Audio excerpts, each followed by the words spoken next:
Hello, Rachel. Hello, Ryan. How are you? Good, how are you? I am doing... Yeah, I'm doing very well, I guess. I've got a lot of thoughts. I've got a lot of gears moving around. But, Rachel, I guess the real question is, what do you want? What do you want, Rachel? I want for us to make a good episode. Yeah? Oh, I want to know who in this episode would have said yum yum if this was written by the Star Trek Discovery writers, where the iconic line yum yum came from.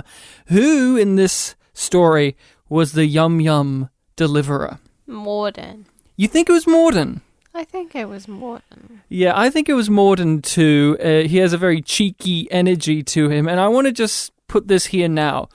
We are going to strive in the future not to just say it's Morden every time he's in an episode, yet he will always deliver yum yum energy, or as we call it, YYE, on the podcast. So I'm Ryan. That's yum yum energy, YYE. Yeah, but no, that's not a thing. Yes, it is. Yum yum energy. Stop trying to make fetch a thing. So, I'm Ryan, that's Rachel. We're the YumYumPodcast, because the iconic line of dialogue from Star Trek Discovery, and we are rewatching Babylon 5.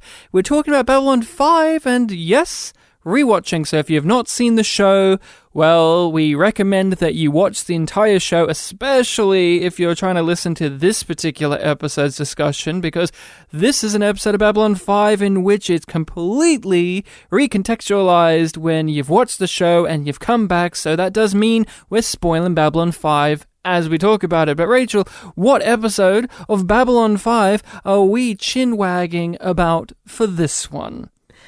We are up to Signs and Portents, which is episode 13 of the first season. The DVD brochure with its lovely synopses and extra little details offers us this particular description. Yes. Mysterious raider attacks in various star grids puts Babylon 5 on alert and sends Ivanova and Fight Wing Delta scrambling into action. Yeah, that's the main plot. Adding to the mystery, the arrival of Sia. Freddie Ulster. Yeah, that's the actress. Who foretells explosive doom for the station. She does. Oh, no Morden mention. Nah. Oh, he's not even worth mentioning in this. No mysterious man oh, wait, no, that's every plot, isn't it? Mysterious man comes to the ship. So, Signs and Portents. A very big episode that requires a very big discussion.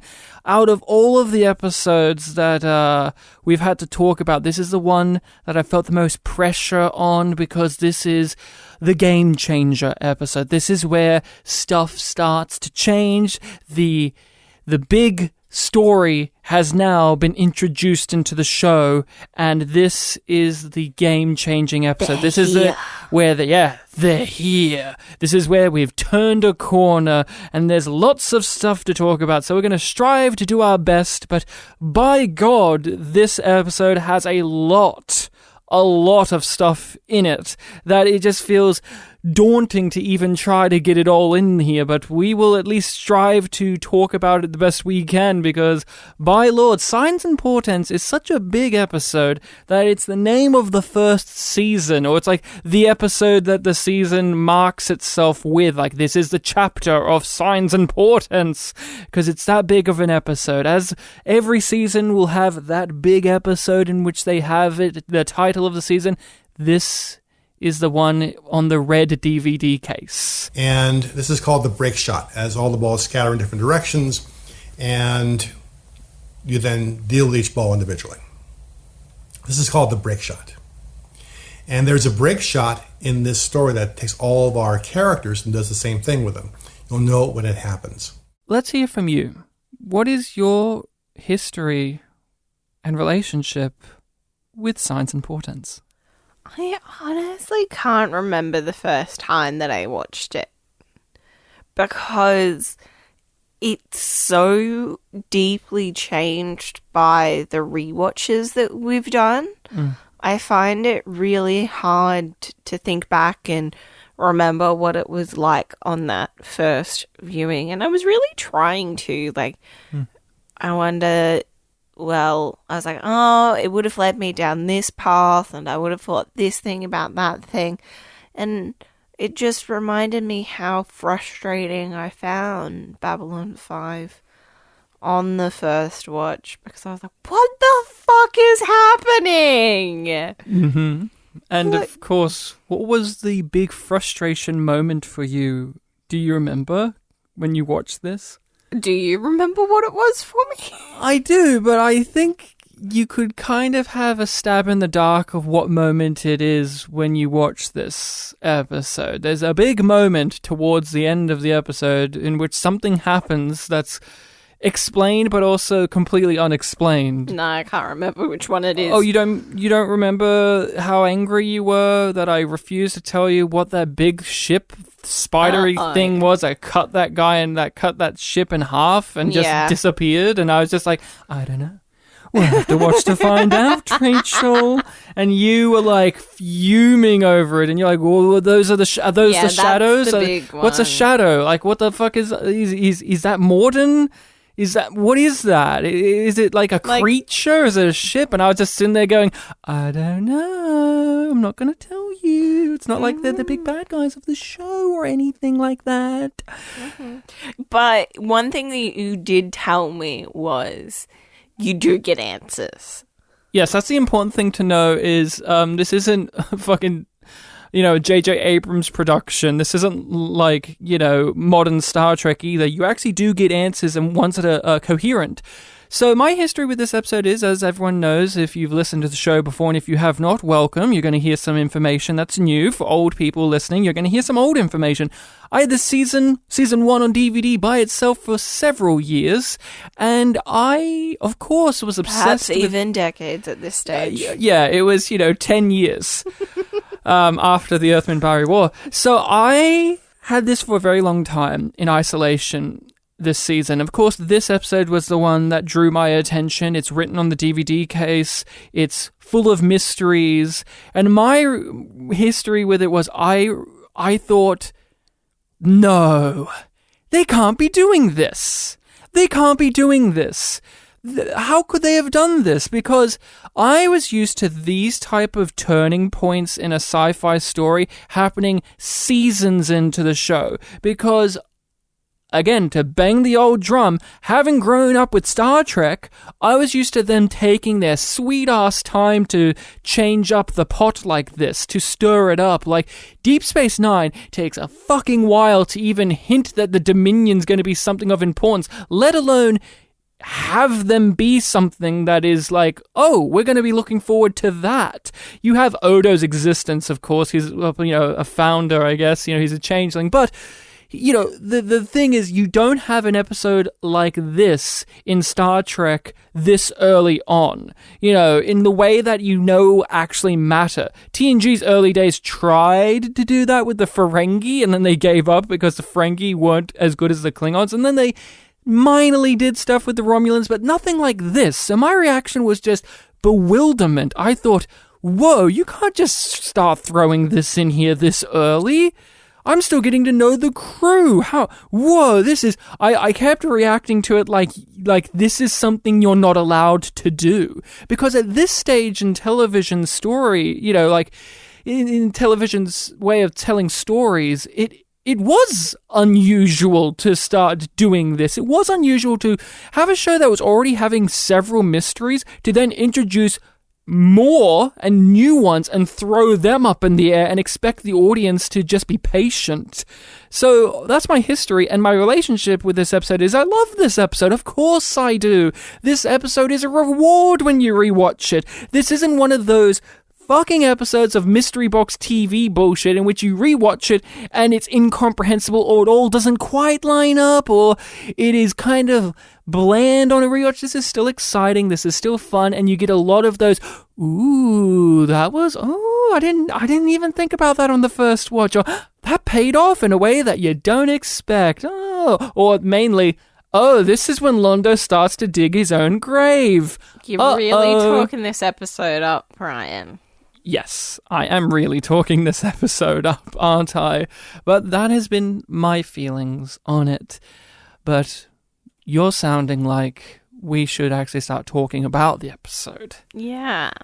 And I think to talk about the episode, to give it its fair dues, there's going to be lots to discuss. The foreshadowing, the character work, but let's do the thing in which we don't do often, which is let's front load the episode with the discussion points of what doesn't work. Nonsense. Rachel, what are some things that came out at you that you think didn't work or were bad or not as good?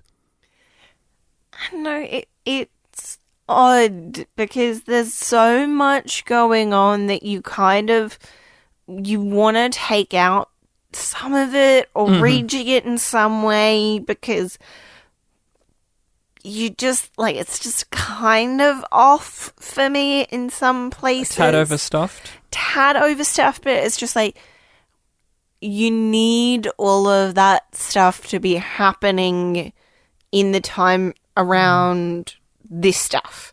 Like, that's kind of a downfall of the depth of storytelling that they're going for in the like, if they could have just had like 5 extra minutes for this episode, it could have been a lot better because just some things needed more time to breathe. Yeah. Any examples that you can think of that part that doesn't like line up or doesn't flow as well in this? I like the idea, but the execution of this feels a bit off, which is when like we get set up for the Sinclair is explaining to Garibaldi what he's discovered. And then we cut away to the Centauri, right? And then we cut back to like the end of the conversation with Garibaldi and Sinclair, and I was like, wait, what? Oh, I like that because it was a clever way of skipping exposition. It was clever, but I was just like, oh, we're going back here. This doesn't... Yeah, like, you felt like we, the audience, know. Yeah, we, the audience, know, and it was just that kind of detour where it felt very much like, okay, now we're switching tracks, going back to this, and it will kind of lead into other stuff. Yeah, but not fully within this episode itself. Like it's just the crumbs of something that's going to be paid off later, and it's paying off something as well, which is again furthering the Sinclair mystery. But it's just like with so many other things happening that are really important to the huge picture of Babylon 5 and to the tapestry of it all. Episode itself that just dangles a bit loosely. Yeah, I agree. I think you know the Sinclair side of the story. Why are they in the bathroom? No, I love that because Star Trek would never do that, and it's just talking while you're having a piss. I've done that. Yeah, well. Very much more of a typical female thing to do, to have conversations in the bathroom. So I like it, and I like their hand wash dry vibe of like the disinfecting UVs. Yeah, a nice little touch that Jerry Doyle did was I saw him look underneath his fingernail and start just like wiping it because it clearly didn't get there. Like, I just want to get that out myself, and so that was a neat little actor's touch there. But yeah, and it's a cute little detail, but it's also just like it's a scene that you're okay. So I agree. They built this set for this. I love that set though. I agree. I think the Sinclair stuff, although important to the grander narrative, it does feel like it's shoved into an episode that's got so much stuff there. And the editing choice that you're talking about, like, it's a clever way of cutting away from exposition because we, the audience, already know this. And I am torn because I do like the scene where we cut back and they talk. I like that it does that. I like it, but it is again adding a lot of stuff to an already jam-packed episode. If this was a lighter episode, then that would be easier to swallow. But the conversation that they do have, although the strength of it is seeing their bond and their friendship, the weakness of it in the writing to me is it also exists to basically look at the audience and say, we are still following this through, and now we've expanded the picture a little bit more, and we may live to regret this. Basically looking at the camera and saying, this drama will continue, and there will be consequences. And that's okay, but I don't think it's 100% needed in this episode. It was great in other episodes, but in this one, yeah, at the very end, the information about the Mbryo, choosing him, all of that's really good to know, and it's really fun to know. But the question is, did it need to be in this episode? Just like with Sinclair's PTSD triggering events in Infection, did that need to be in that episode? It's not as if we're saying, don't have these in the show. It's more, is it wise to place it in these type of episodes where you've got so many other angles to shoot for? And Jeff, thanks for trusting me enough to bring me in on this. Don't thank me until we figure out where this thing goes. We may both end up regretting this conversation. I think you know what my least favorite part of this episode is. I said it in our Season 1, Episode 1 discussion. The Raiders are here to shoot stuff and to cause station-wide drama so that all the stories that are happening can have a little framing device around it. I hate the Raiders in Babylon 5. They aren't in the show enough, and yet they feel like yet it feels like when you watch this episode, it feels as if the series has been patting itself on the back that, see, we're paying off the Raiders that we've been really cleverly throwing in the show. They've appeared like twice, mainly in that first episode and a blink and you'll miss it B plot in Believers, in which we all agreed it was the worst aspect of that episode. So unnecessary. And the Raiders here are just to exist, to cause some shooty drama, and to be fodder for the big bad at the end, to show us how big and bad they are, because they single-handedly destroyed the semi-recurring villains of the show thus far. I've always hated the Raiders. They weren't interesting. They didn't really offer any sort of commentary that was of worth. The actual performers of the Raiders each time was always wooden and lacking, and they were just evil for evil's sake, and that can be fun and all, but again, they take up time. Even though they're gone now, they took up time, and it always felt like to me in this episode, they were means to an end rather than something naturally put into the story. What do you think about the Raiders? They suck. They're dull. They're perfunctory. And I agree with everything that you said as well.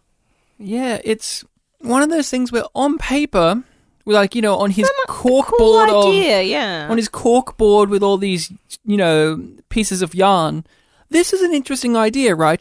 Seed into the show very early on that Raiders are the big bad of the show, because we don't know when we're first watching it that there's going to be an intergalactic threat that's a giant alien spider, right? We don't know that. We are introduced to this fairly grounded science fiction show. So the idea of Raiders being a villain makes sense, because that's a logical thing that would happen if we went to space. You would imagine there would be space criminals, there would be pirates. There would be space pirates. Space pirates!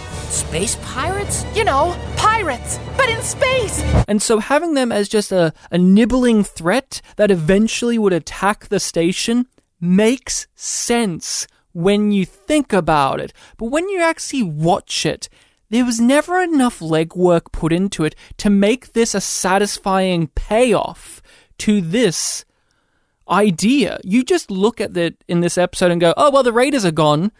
The only enjoyment I get from the Raiders' existence is their destruction from an actual villain that's interesting. They themselves are not interesting. They only exist because they were needed in the script rather than actually they were needed with, the quotation marks around it, needed, but really they were just a writing device so that we, the audience, can go, these guys must be super bad because they just wiped out the bad guys in one foul swoop. Mm-hmm. And it's kind of, Yeah. Like, it definitely serves a purpose. Anything else that stands out to you in this episode that doesn't work or just isn't the greatest to you? Any other bad aspects? Nothing's leaping out to me, but what have you got? Again, this is tied to the Raiders, but due to the structure of the episode and having so many pieces of focus, Lord Kiro as a character also feels like an object needed for the story rather than anything of interest or commentary. Sure, he's commenting upon Centauri politics, but we don't understand anything about that at this point. Nah. So we have little investment. But hey, that's okay. When you rewatch it, you do have investment. But he himself is not a character of interest. He is too dumb for me. Played well, but too dumb. Like, when the Raiders tell him that they're not going to abide by his plan because it's too unrealistic and stupid, I agreed. I'm like, yeah, you're stupid. And I know you could argue that's a part of Kiro's character. He's so arrogant and vain and, self-righteous that he's to the point of stupidity.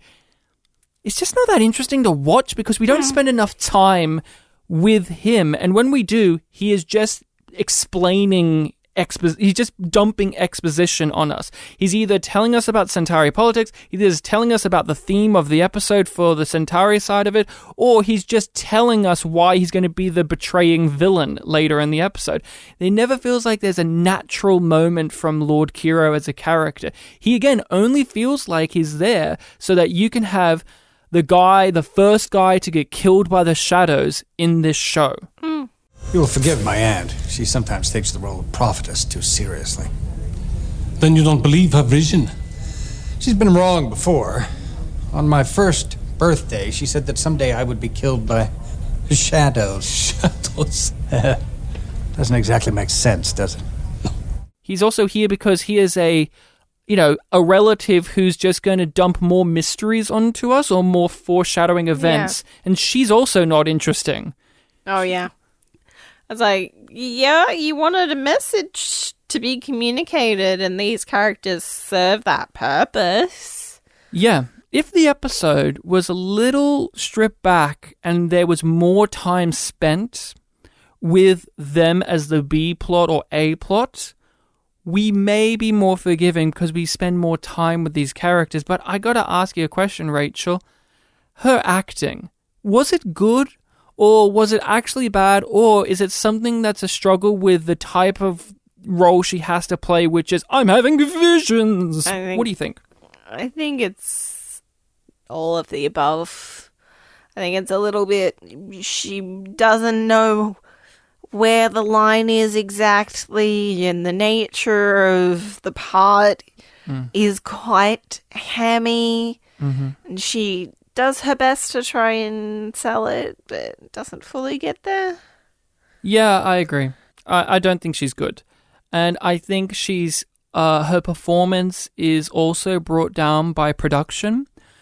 One, she's got the bald cap on, or she's shaved head, whatever it is. And we have naturally accepted that as a part of the Centauri female side of the race. But when you have a character that's acting so terribly like she is, or acting very over the top like she is, I do get a little bit of a chuckle watching her bald head shine, because I don't care about her character enough to look past that. I cared about Adira, so it didn't matter when Adira was a bald-headed lady with a ponytail, because I liked Adira. I don't like this lady. And the other thing that I think production-wise that screws her over is my other big issue with this episode: overabundance of music. The music was so arrogantly used in this. It's great music.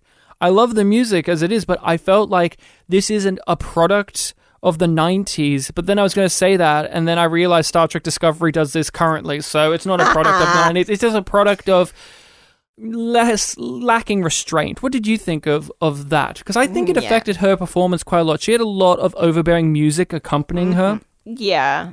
The music tries to do some pretty heavy lifting, and it just ends up feeling overwrought.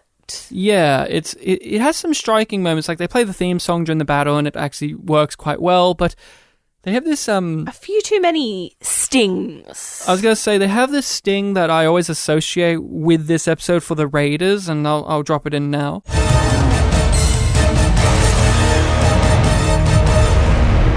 And they use that sting a lot in this episode, and it feels like a little too many times. Like, oh, I got it, guys. It's a sting. But yeah, I think her performance was dragged down from just, the part being unnecessarily overwrought without having any other aspect to her character. Her character is there just to freak out. Yeah. The makeup thing. It's like, why did he even bring his aunt on this voyage? It's a great question, isn't it? It's a great question. Because that was the first thing that I thought. I was guess she's the elder relative, and she's the quicker successor to the Eye, I guess.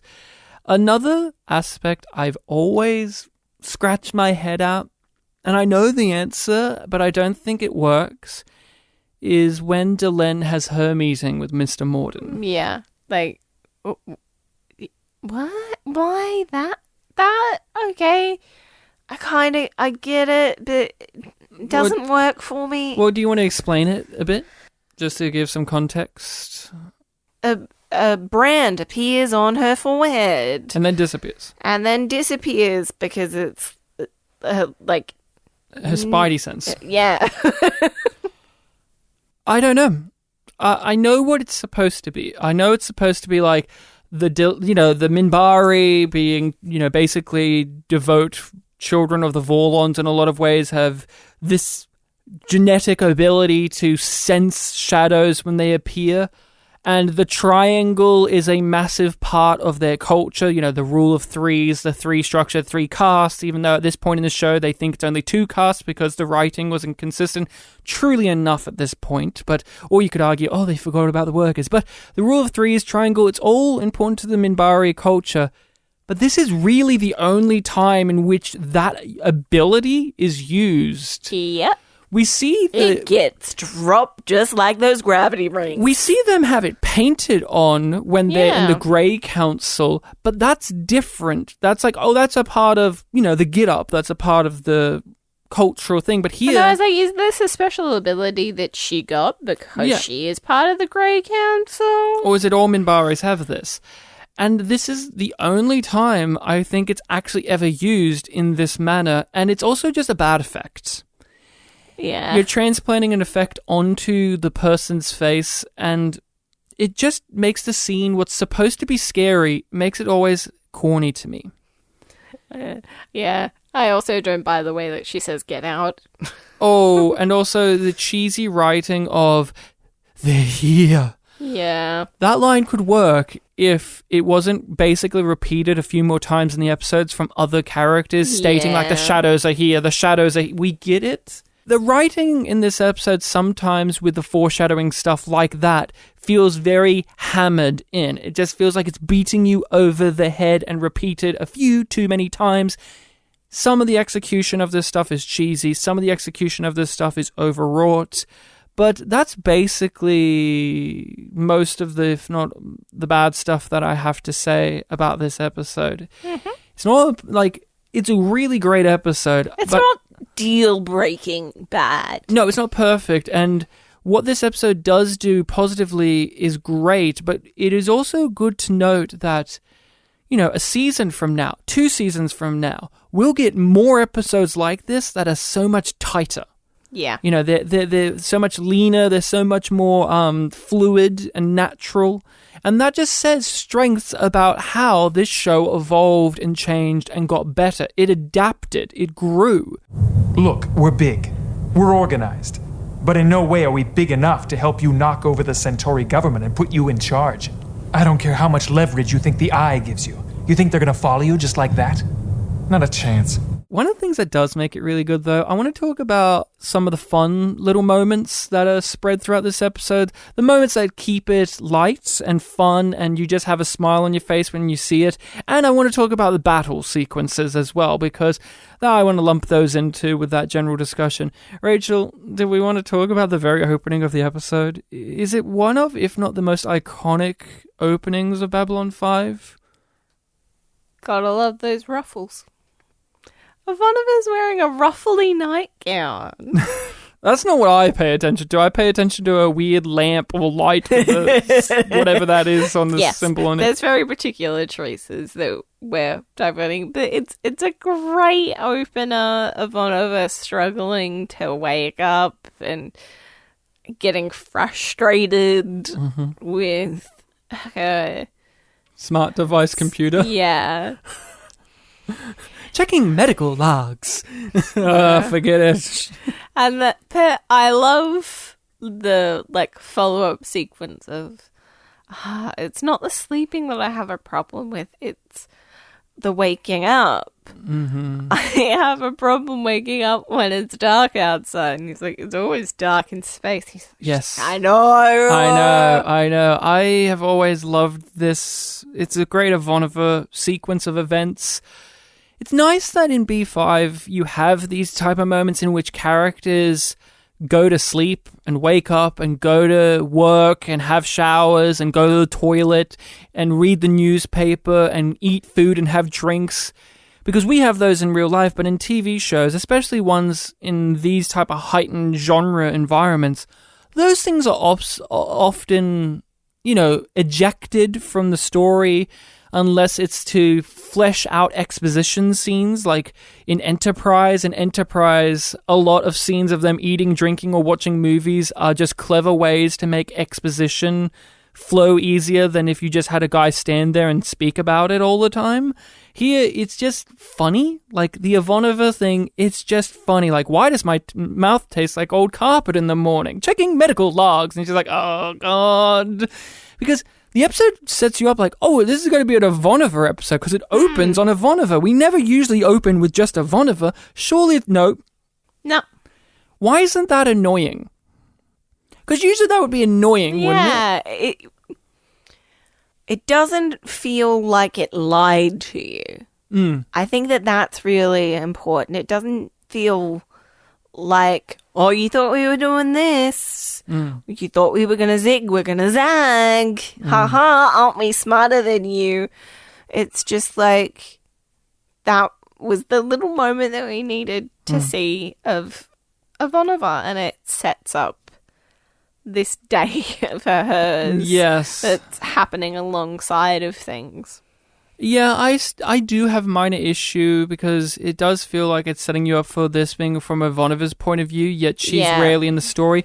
But it doesn't matter as much because what we do get is so fucking great or bizarre that you don't really care after a certain point that this wasn't actually about Ivanova. Yeah, and this episode isn't one person's episode. No, this either. isn't like Infection, right? Where Infection was clearly a Franklin episode, then stolen by the B-plot or by Sinclair.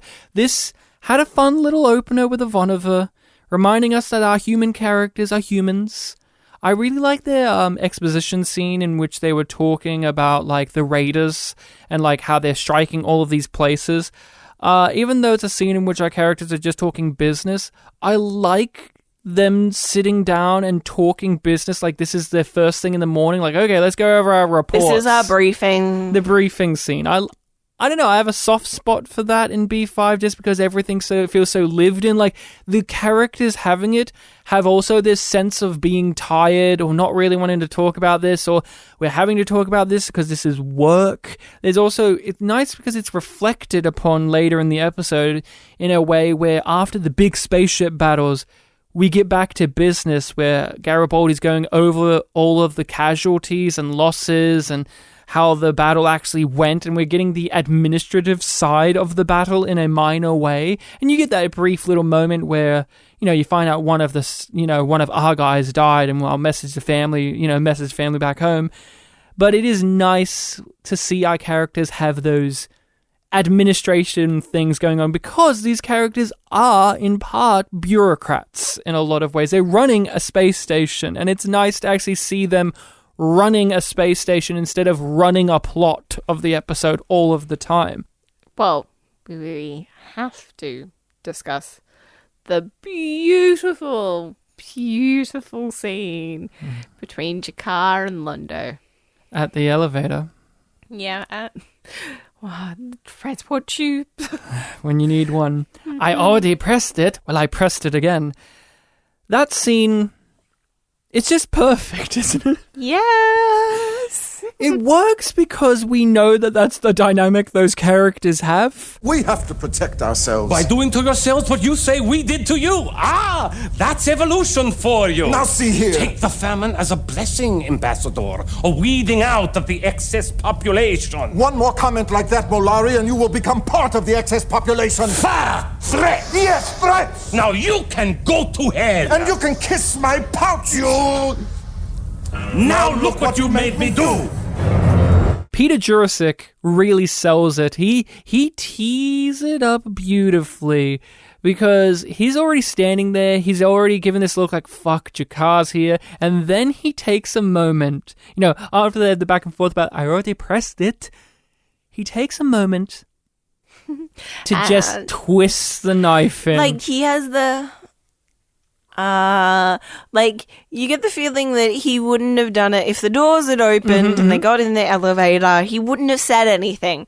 But he's like, I can't just leave silence. I've got it. I'm Londo. I always want to talk. Yeah. And then he has his little jab about, like, I'm sorry to hear about the famine that's hit your western frontier. My condolences. And he has, like, this hidden grin. Like, you can barely see it, but you can. There's this cheeky grin, and even the grin sound like transmits through his voice. This absolute two-faced condolence that he's giving, and Jakar, of course, snaps at it. And just to see those two, because they're very much the same character, right? That's what the scene even says, because we did this to you, now you're doing this to yourself so that you could do this to you? Ah, that's evolution for you.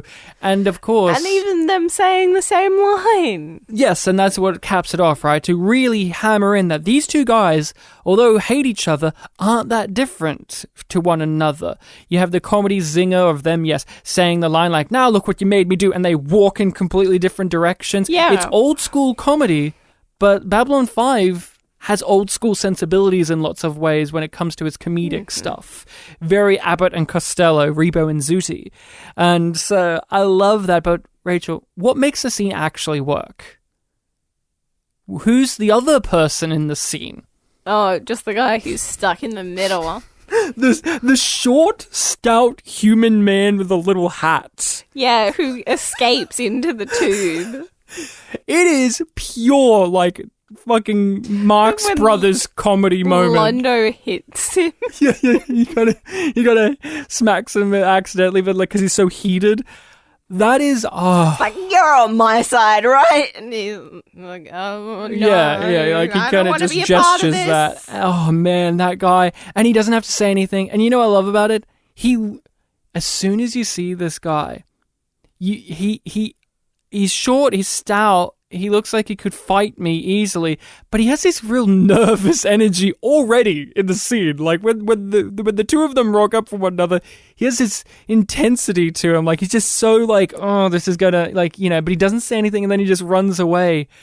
Casting there, guy doesn't say anything, but casting did a great job because I think about that guy. I'm like, that guy did a great job. So he's actor spotlight. Right? He's actor spotlight, of course. No one else, and of course.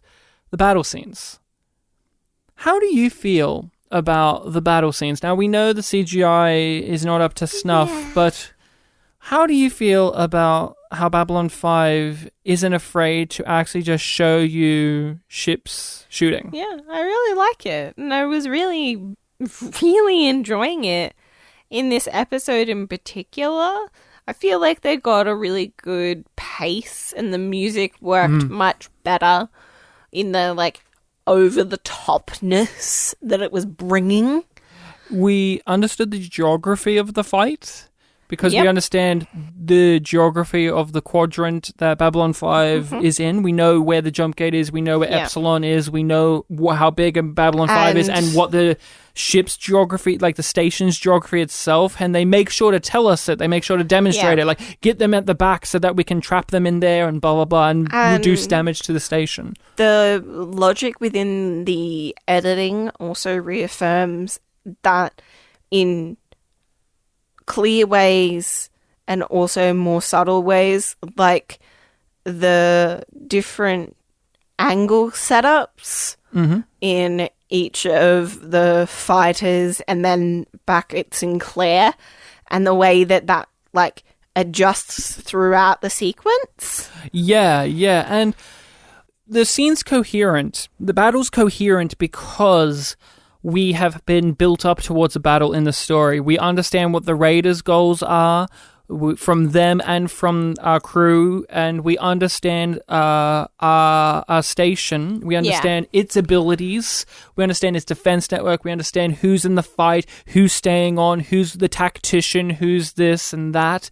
And, Ivanova coming back there, she will be the cavalry that will come in and, close it up. And then we have the knowledge of also the ship with the Kiro on it is heading here. Oh, we've missed it.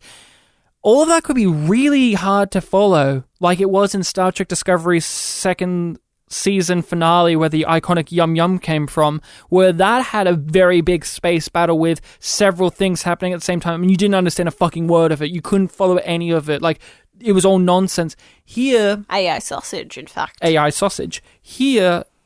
you can follow it and understand it, but it isn't the thrust of the episode. It is a part of the episode, but this isn't 45 minutes of CGI battles.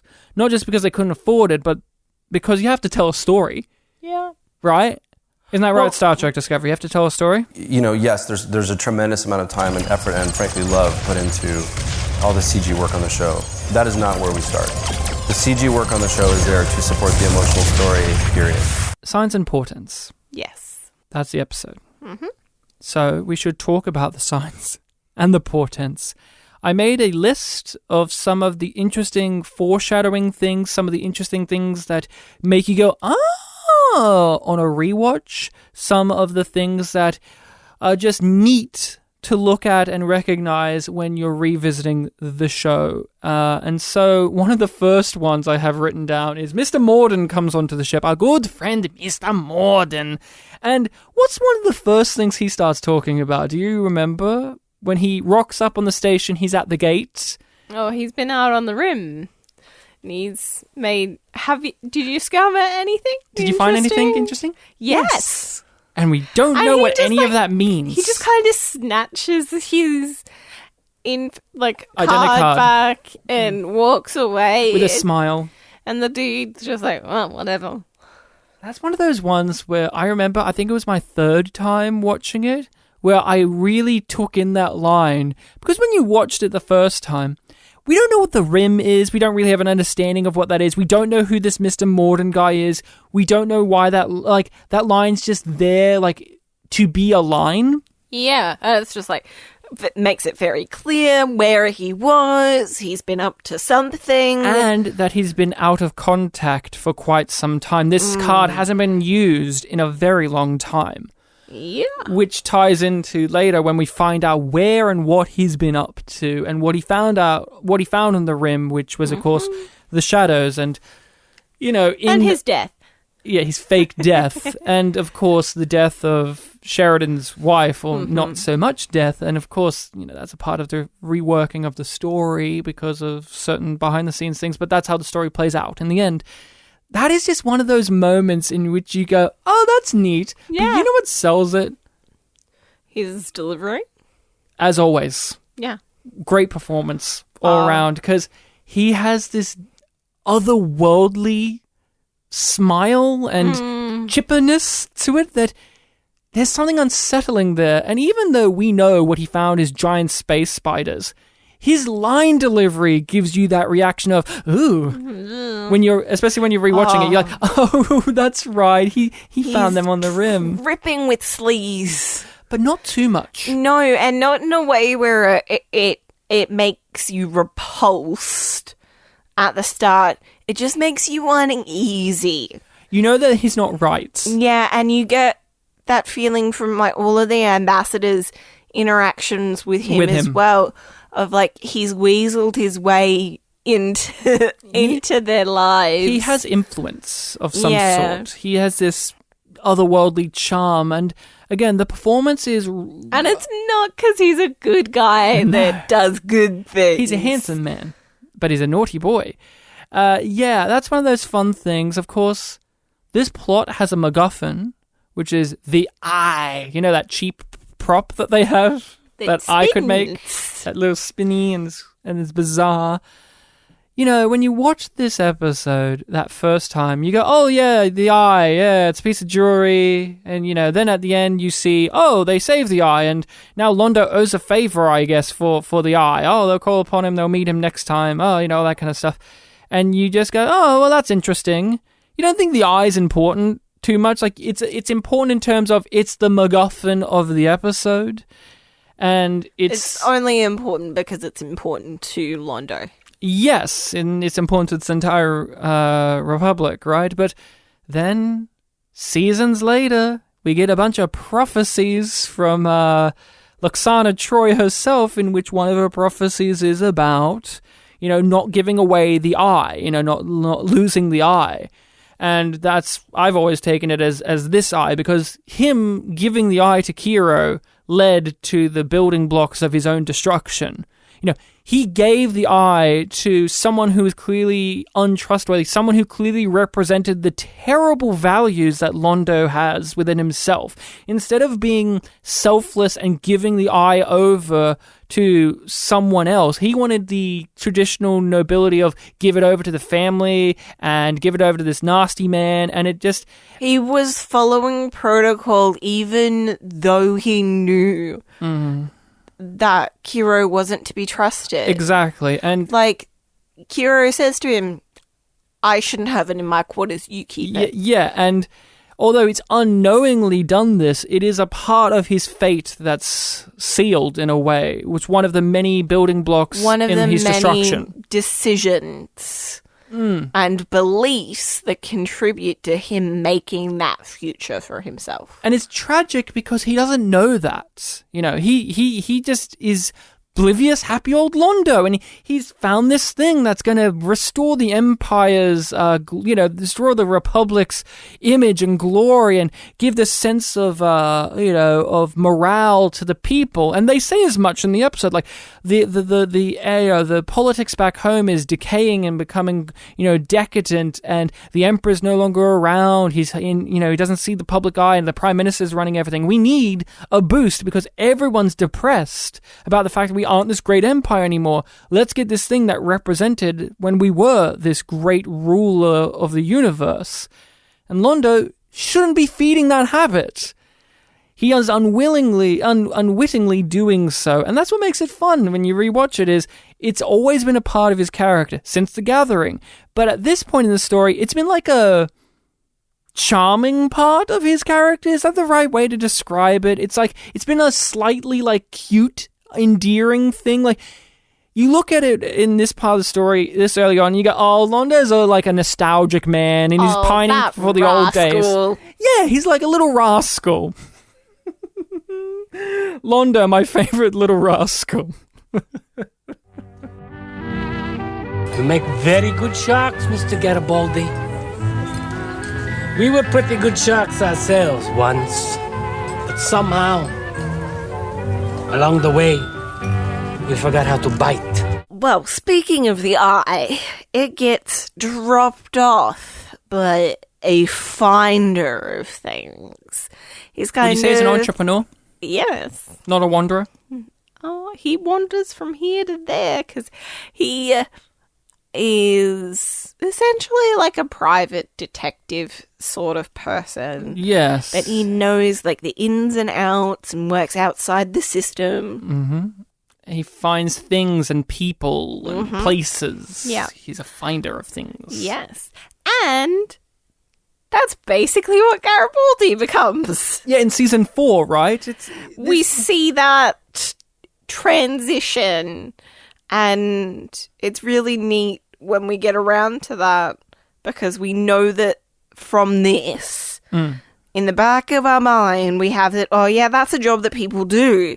People can be very successful in terms of wealth in doing that sort of job. And it makes sense that Garibaldi would move into that field. And it's one of those, it's a touch here when the guy's saying these lines of dialogue that we see echoed 3 seasons from now with Garibaldi's transition away from being the chief of security. And it's like, oh, that's an interesting touch. It's not groundbreaking, you could easily remove it, you don't need it, and most people wouldn't even care about it, but it's one of those added layers to when you rewatch an episode like this that gives it so much more than it actually has. You really were paying attention. Isn't that nice? Yeah, and even if it isn't a deliberate thing, it's one of those, echoes that you hear in later parts of the show, and that's nice. That's cute. That's really cool, and it was a cool thing that we noticed when we were watching it. It was like, oh, that's an interesting wrinkle and touch there. We're talking about all these foreshadowing things. I think the big one of the many big ones is the what do you want question, right? What do you want? When you watch this episode that first time... Even, like, the little things that he does within the episode, like, that question becomes so important. But we also are seeing the seeds for the gap between the shadows and the fawns. And this is slightly off this topic, but when Morden hides from Kosh.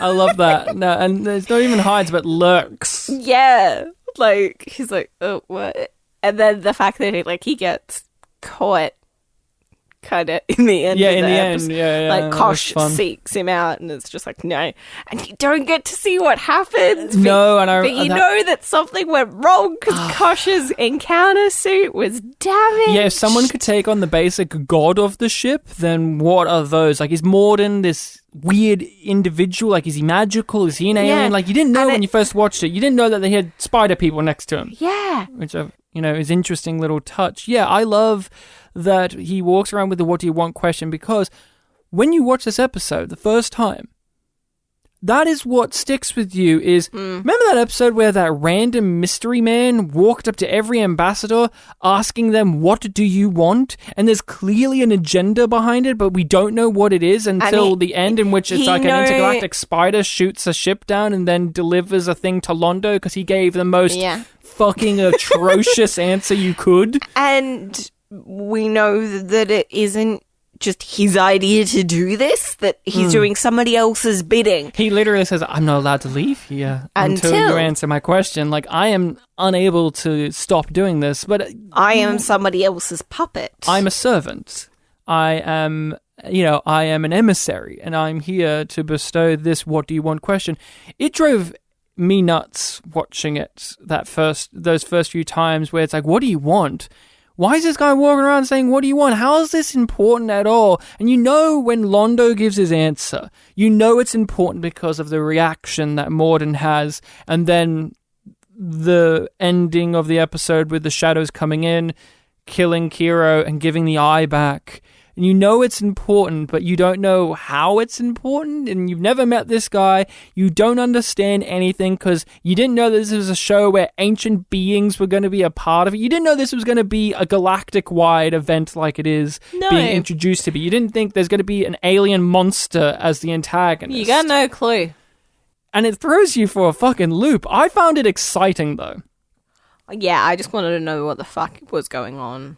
Like, when I saw the shadow ship and its legs appeared and it just lasered in half with a purple energy beam, oh man, that was so fucking cool. One, the ship design's awesome. Oh, you were very cliche young boy about it, I imagine. Of course, it was badass. You have that's fucking cool. It was fucking cool. A Cthulhu-like ship came along and fucked that guy in the ass. It was great. Our first introduction of the shadow vessels. I remember the audience reaction when I saw the post the next day after it aired was, what the hell was that? When he goes to each one of them to get the what do you want, he doesn't go to Kosh. He gets rejected by Delenn. So you have Jakar and Londo. And both of them give very extreme answers. And both of them are very similar characters. And there's always that question, why didn't he choose Jakar? When you first watch it, you're like, why didn't he team up with Jakar? Jakar's the one with the more villainous answer. He wants to eradicate a whole race, and delight in it. But you see in the acting from Morden that the answer wasn't ambitious enough. It was too small. He just wanted revenge. He didn't have an answer for then what? Yeah, then what? I don't know. As long as my people's safety is guaranteed, then I don't think it matters. And it's just like, that's not good enough. No. We need people who are blinded by what they want. Yeah, and we need people with more ambition than just revenge. See, Londo doesn't want revenge in that simple form. He wants to make an empire. And he wants to also rectify and restore. But to do that, he wants to create something bigger than what is current. Yeah. It's also because Londo's need doesn't have an end. It doesn't have something that it will be satisfied by. Because once they get to the point where they've returned Centauri Prime and they've reached out the hand and they've got those things, we've got to do better. We've got to stay stronger. We can do more. We can have more. And there's always going to be a need for more chaos. Yes, and that's the thing, is one of the thesis statements about power is, wanting more power leads to more destruction, more chaos. And that is what the Shadow's whole ideology is, that we strive, we get better, we grow, we adapt, we get stronger through conflict and chaos. Destruction, the ambitions, the seeking of power, all of that stuff. And that's what Londo is. That's a part of what his character has within him. He's ignorant to the actual destructive cost of it because he looks at it with this nostalgic lens of, these rose-tinted glasses of, the days in which we were the conquerors of it all and it was great, and doesn't actually recognize or understand the actual bloody cost of Which that. Is so many people's view on colonialism. That's the nature of like, of it. It wasn't that bad. It was pretty bad. It was pretty bad. And, a lot of people would sort of, agree with Londo's statement in a non-hypothetical sense of, we stripped mine your resources, but now you're doing it, so it's your fault that your environment's crapped its pants and there's a famine now. Yeah, and one of the conversations he has with Kiro is, back in those days when we were in charge, we had a unifying thing to us. Now we don't, and everything is rupturing. Everything is coming apart. And the only way they see, as does the Shadows manipulating this, is to rectify the past and go back to those harmful ways. Instead of creating something new, they want to bestow something old, and those old things were bloody and violent. And one of the great things is, what's the first thing Londo says he wants? To be left alone. And he gets that too. In a way, he'll never be alone, but in the end, Londo's alone. Oh, yeah. He gets everything he wants in the worst of ways. The Centauri become a height of power, and then they fall really fucking quick. But then there's ways that Jakar gets what he wants, too. They all, in a way, get, in part, what they want in that manner. Morden eventually does go away. That head is on a spike. I mean, we don't get to hear what Veer wants yet, but he gets what he wants. Jakar gets what he wants, but not in the way that he wants it. He doesn't get the eradication of the Centauri. All he really wants, and this is what makes... But they are defeated people. But not eradicated, which is not eradicated. But what the essence of what he actually wants as a character, the thing that drives him to the end of the show is for the safety of his people, for his people's liberties, for his people's freedom, for his people's rights. And eventually that, happens or spirals out of control, but eventually he's always fighting for that. Here he's blind by hatred, where he thinks the only way to do that is through extreme violence and war. But he learns. Londo takes too long to learn. And that is what damns him in the end. And that's what's so great. When you watch this and Londo's giving that big-ass speech, it's delivered so well by Peter Jurasik, because he's spitting this venom out and he's got this rhythm to it where it makes it feel so natural. Because if this was in anyone's hands, any other person's hands, they could easily drop this where it feels really artificial or forced. Now this is my monologue. Yeah, this is my angry speech. This is my moment on screen. Moment. You really want to know what I want? You really want to know the truth? I want my people to reclaim their rightful place in the galaxy. I want to see the Centauri stretch forth their hand again and command the stars. I want a rebirth of glory, a renaissance of power. I want to stop running through my life like a man late for an appointment, afraid to look back or to look forward. I want us to be what we used to be. I want it all back the way that it was. Does that answer your question? We get introduced to the chrysalis device being built. This is, I think, the first episode that we've seen it being built in the season. It's going to be continuously being built. And that's one of those things, right, where you lose your mind when at the end of the season it's actually meaning something, because you just think, oh, it's just a puzzle? It's just a fun physical motion for the actor to do in scenes when they're just talking instead of just sitting down and doing nothing. Like, oh, Delen's doing a puzzle, I guess, or she's making a model. Or it is sort of a puzzle because she has to figure out how it works. Yeah, but you don't know that this funky puzzle is going to be one of the most important devices in the show. Oh boy! For her and Sinclair. You have no clue. You have no clue, and you have no clue, but when you rewatch it... And I love that I have no clue, because so many times when shows do something like that, they just hold too long on the thing. Yeah. And you're like, well, that's going to be a check of something.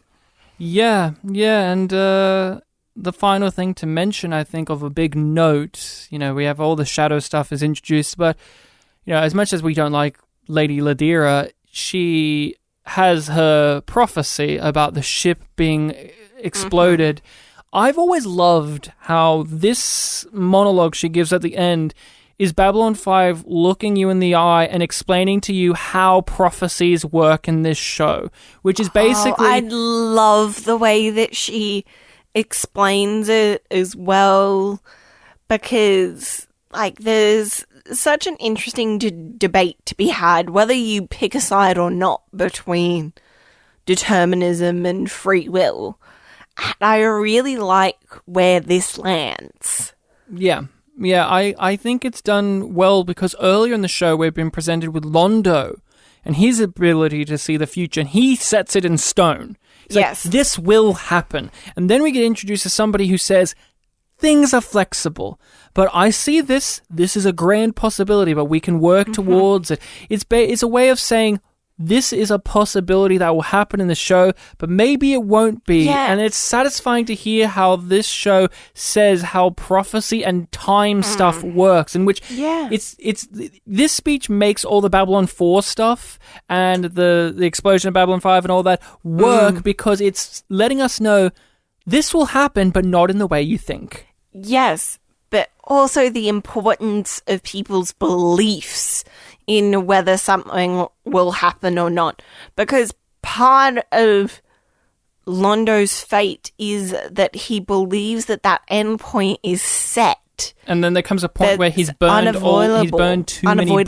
there comes a point where he burns the bridges to the point in which there is only one outcome. Yeah.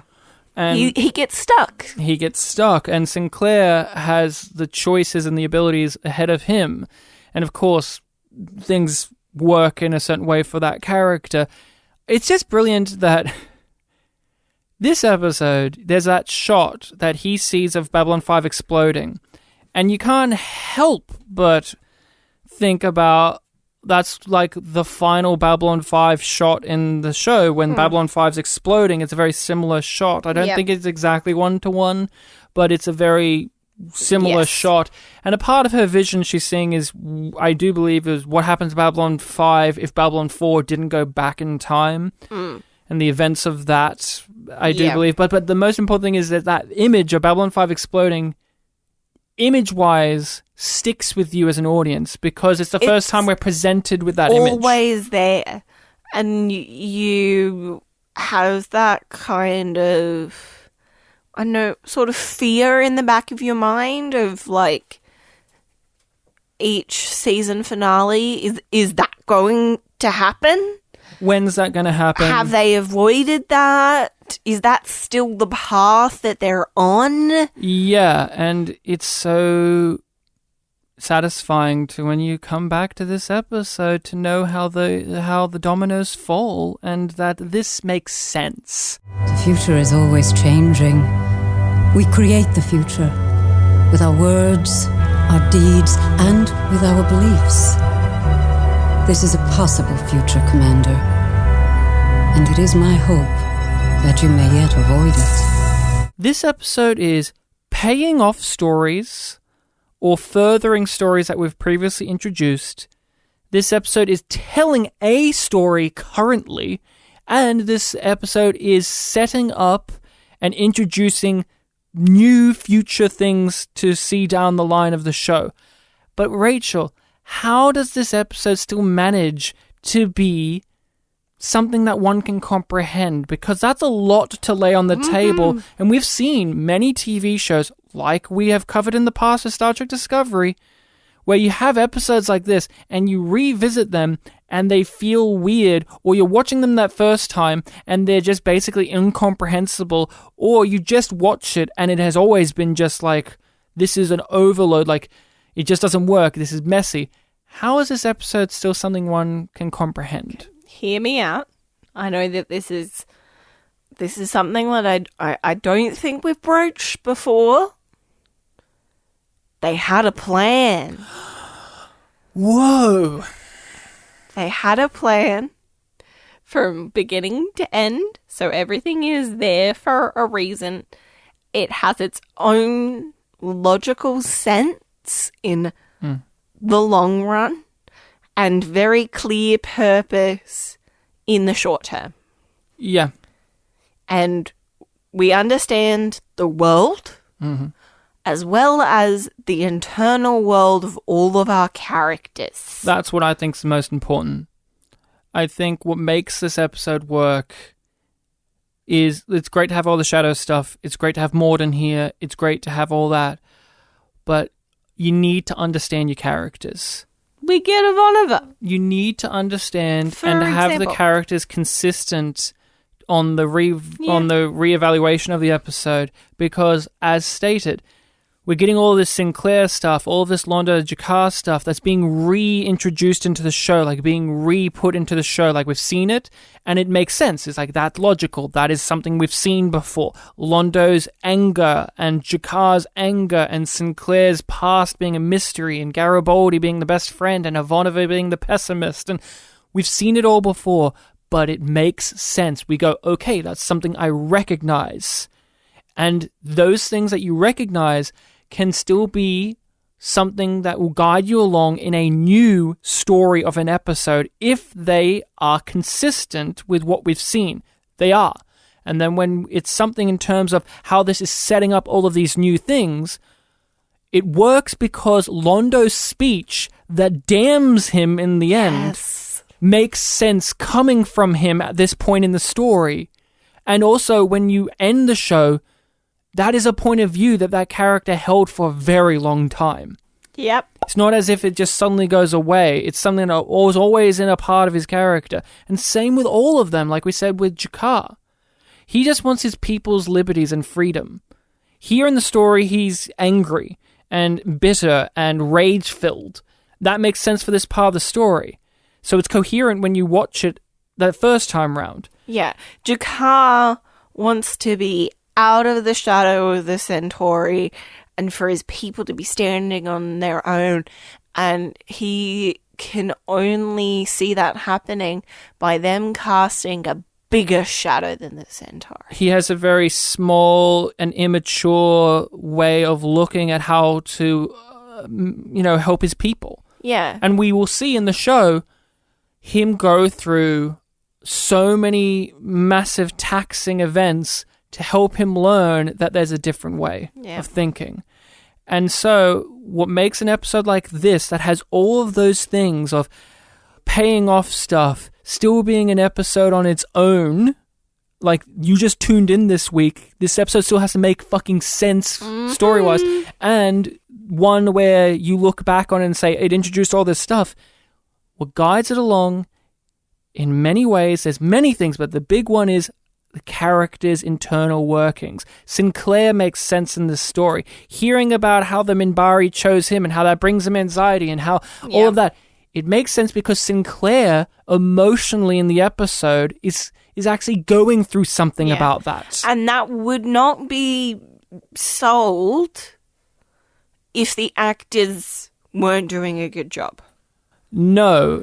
And again, if the writing wasn't hitting the notes correctly of these characters, if Sinclair was angry about this in this episode, I don't think it would make sense. That wouldn't make sense for him. Or as we've said, his arc is continuing. In this episode, he does not go out and do the space battles. He is sitting in CNC and he's looking through documents and records and he's doing the admin. Yes, he's learning that to be a good leader, he needs to be a leader, not the cowboy, not the renegade, not the fighter. He needs to be a commander. He needs to actually do his fucking job, and he's been doing that. And again, it's represented here. He's not the leader of a fighter squadron anymore. Yeah, and he's a leader in a very different type of position.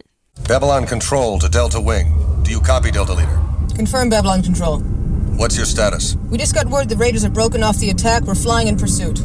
Negative, Delta Leader. Do not pursue. Repeat, do not pursue. Return to base. But, Commander... It's a diversion, Lieutenant Commander. They want your force as far from the station as possible. Return to base at once. Confirm, Babylon Control. Morden. I know we're not doing an actor spotlight. Sleazy ball. We're not doing an actor spotlight on that guy because he'll be someone we can talk about over the many episodes of discussion. But this performance makes the Londo side so much more beefy than it actually feels like it is in the script. He's very charming, devilish, esoteric. Nature is so well just the right amount of him in this episode for me. Oh, and it's funny. Yeah. Morden's funny. Like, when he jumps in the lift. And he has that smile on his face. Like, oh, you're not getting rid of me. Yeah, that performance, especially in this episode, rides that line so well of being mysterious in a genuinely enthralling way and mysterious in an annoying way because he is annoying. Oh, no question there. But in a way where I lean forward in my seat and go, but I want to figure you out. What's your deal? Why are you annoying Londo? Fascinating. Are you a human? Or are you are you a god or a ghost? What's your deal? I thought the vicar was human, but nope. No, and the writing, of course, is important, but you need the right performer for this type of role. And he delivers it, like we said, absolute slime. Mm-hmm. You look at him and go, of course, this guy's evil. He is a slime ball. But you can't figure out what kind of slime he is. You go, what are you... Every time... Here's how I describe... Like when Jakar was a slime ball. You knew it. You knew what kind he was. You knew his motivations. That's my garden variety. Slime ball. Yeah. In this one, though, he's like a magic eye, poster. You have to get the right angle to get an image. You have to look at him right to get... He's an optical illusion of sorts. Yeah, at this point in the show, we will learn more and it'll become crystal clear, but, he's enticing. He reminds me of he reminds me of a car salesman. Yeah. Where you know you're being played, but you have to play the game. And you know that the only way is through. Yeah.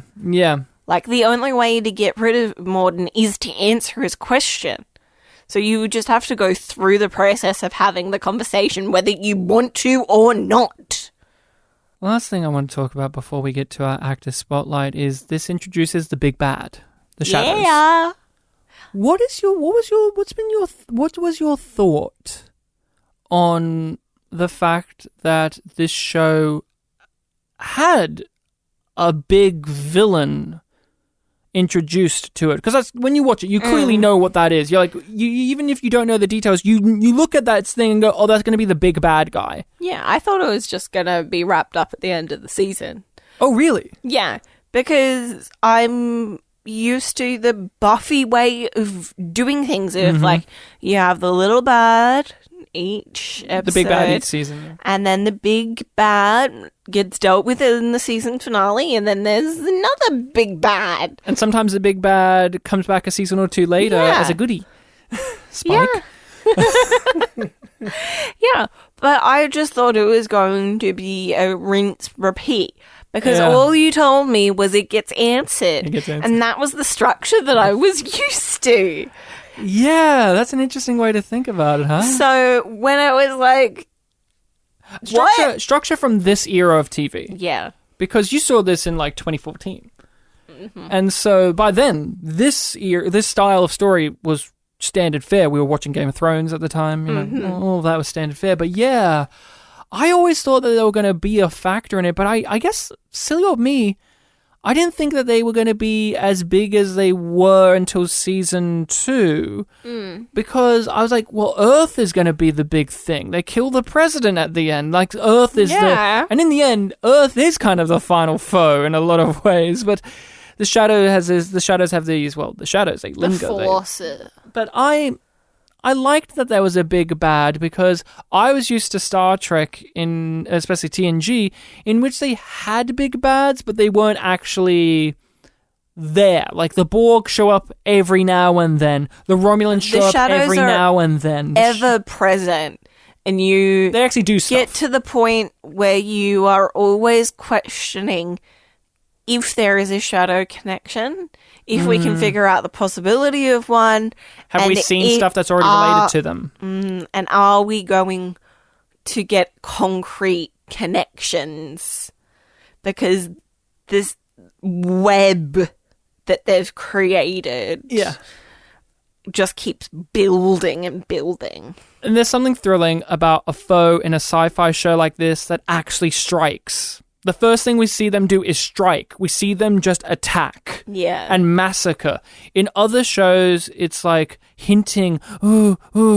We didn't have any real hints that we knew of when we first watched it. We just saw that and they struck and they let you know that these guys aren't going to fuck around. And they could have done that because I'm pretty sure Delenn says at some point, like, we know that they've been building up for a really long time, working in the background. Why are they waiting when they could easily just strike? Of things, and the show could have decided to focus on that, but no, we enter the story at this point.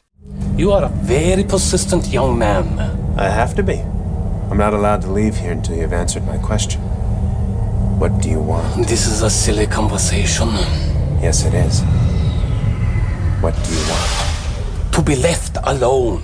I think we gotta get to the actor of discussion in the part of the show in which we talk about an actor or actress that appeared, talk about what we've seen them in, what we thought about their performance in this episode. Rachel, we're talking about Lord Hero, of course, whose name is Garrett Graham. Garrett Graham. He currently has 127 credits on IMDb. Yeah, he's a big character actor. Yes. He's in a fuck ton of shit.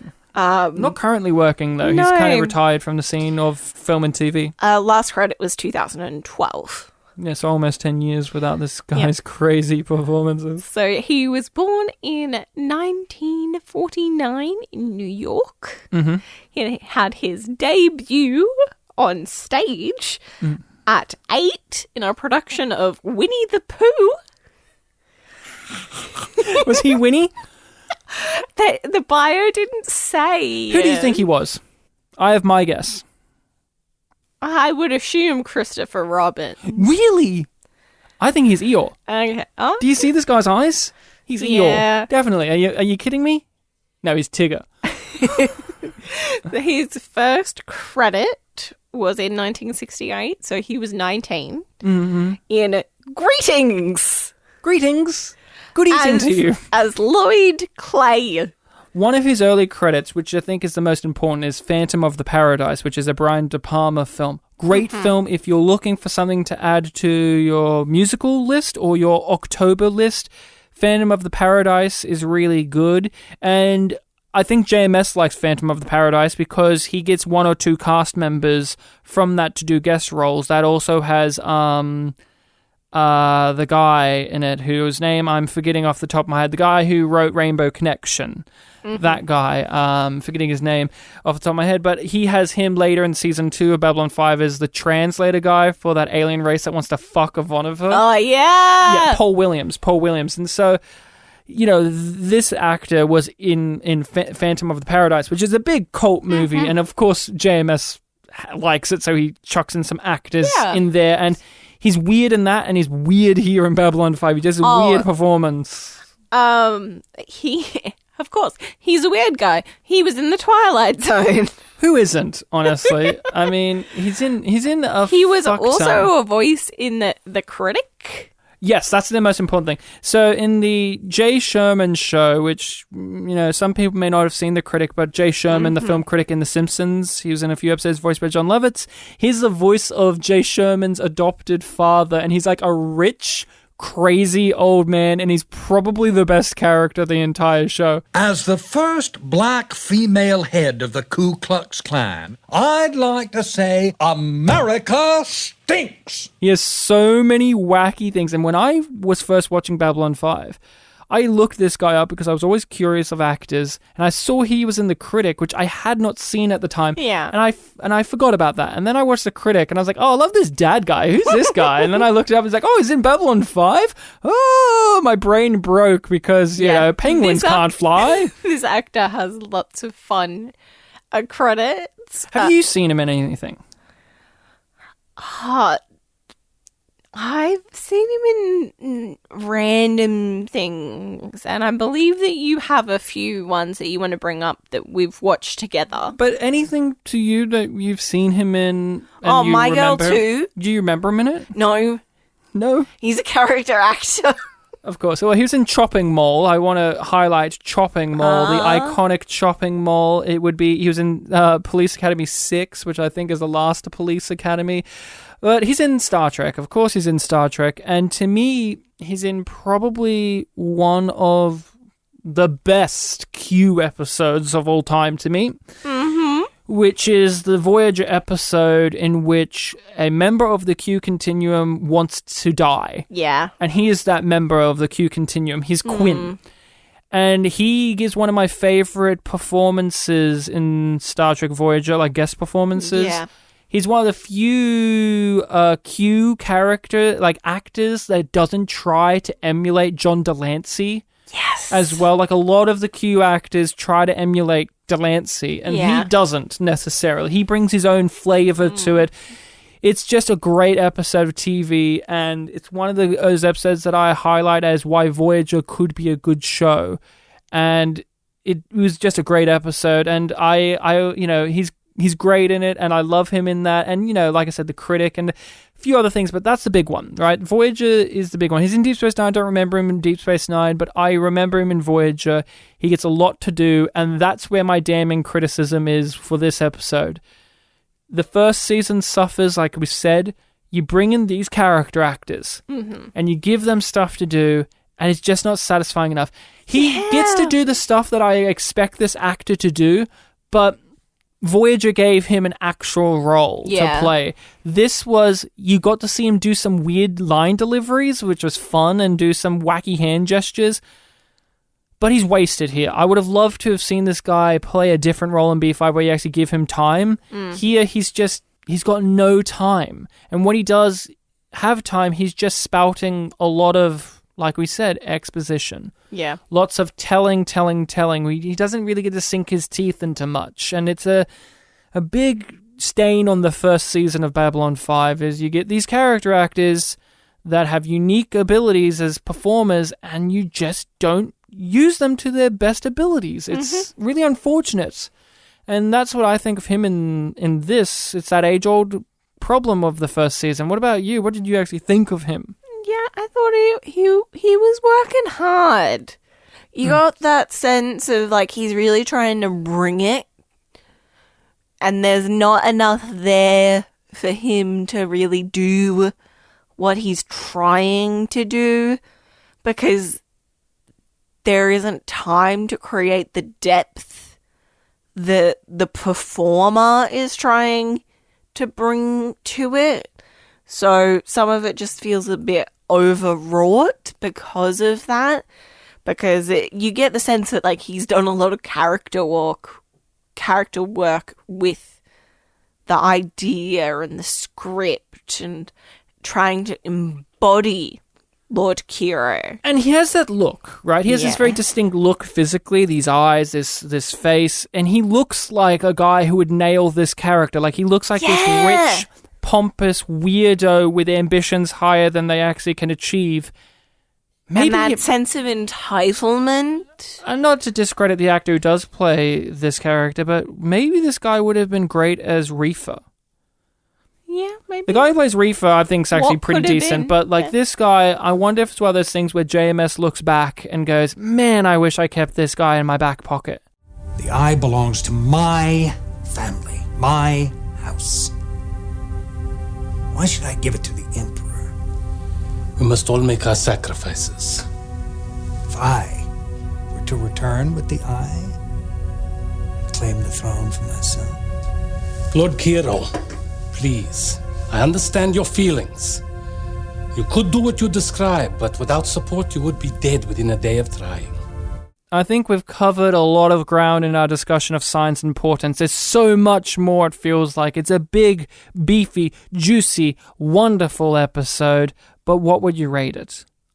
Yum yum. Yum yum. It's a yum yum. Yum yum. This episode gets you thinking in a way about the writing of the show and how it's structured in the grand scheme of things. Not in the same way where Believers got you thinking about the writing of the actual themes of the episode. This gets you thinking about the show as a whole. Yeah, it's like, this makes you think about the machine rather than the cogs. Yeah, that's a great way to describe it, but it's definitely yum yum. Yum yum. I think we need to hear about what we'll be covering next week. On the next Babylon 5. Oh boy, yeah. Some people say it's not that bad. Some people say it's the worst episode ever. It's not. And it is TKO. Total knockout. Yes. No technical knockout, so. Mm-hmm. All right, TKO, I think... No rounds. Oh, what? You wanted to say something? Oh, I was going to say, I think everyone knows this episode. It's memorably bad, but let's hear what the DVD description has to give off. Which I will also say, I think it is memorable on its own. No rounds, no rules, no gloves. To these decrees, Alien follows of the brutal fighting of Mutai Ad, another no humans. What? But a determined boxer from Earth, Greg McKinney, aims to knock that edict flat. Yes, okay. Plus... Oh, plus! Plus! Oh, plus! Yeah, plus! Plus what? Plus a rabbi! What, is he in the fight? Is the rabbi a fighter? Is he training? No. I'm sure this really connects with this plot. Theodore Bickel guides Ivanova in a long overdue ritual of Shiva. Oh, that sounds like those two plots really run smoothly together and deserve to be in the same episode, and sounds like the B plot should not at all be the B plot, but okay. It's TKO. It's a true melding. The real TKO was the friends we made along the way. Rachel, a pleasure talking Babylon 5 with you. Mm-hmm. Where can people follow us on the internet? They can find us on various social media platforms by searching YumYumPod or YumYumPodcast. But if they check out that description, they can find those direct links to our Instagram, Facebook, Reddit, Tumblr, Twitter. TikTok. Yeah. Did I not say Twitter? I said it again, just in case you didn't say it. I was too But busy one thinking thing about that I didn't- posts. And how we post stuff on those social medias that are really fun and you should engage with them. You know what's even more fun? What? People giving us money for extra content. Oh, yes, we make extra content for money that you can throw our way to support the show. We have our Patreon in which we talk about movies, we talk about other TV shows, and we are going through the best and worst rated episodes of Star Trek. If you're at all interested in that, head on over to YumYumPodcast on Patreon.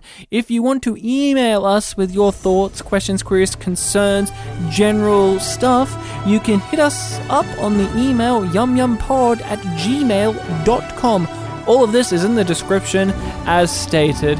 Rachel, what do you want? Kiss my pouch. Mr. Kelly.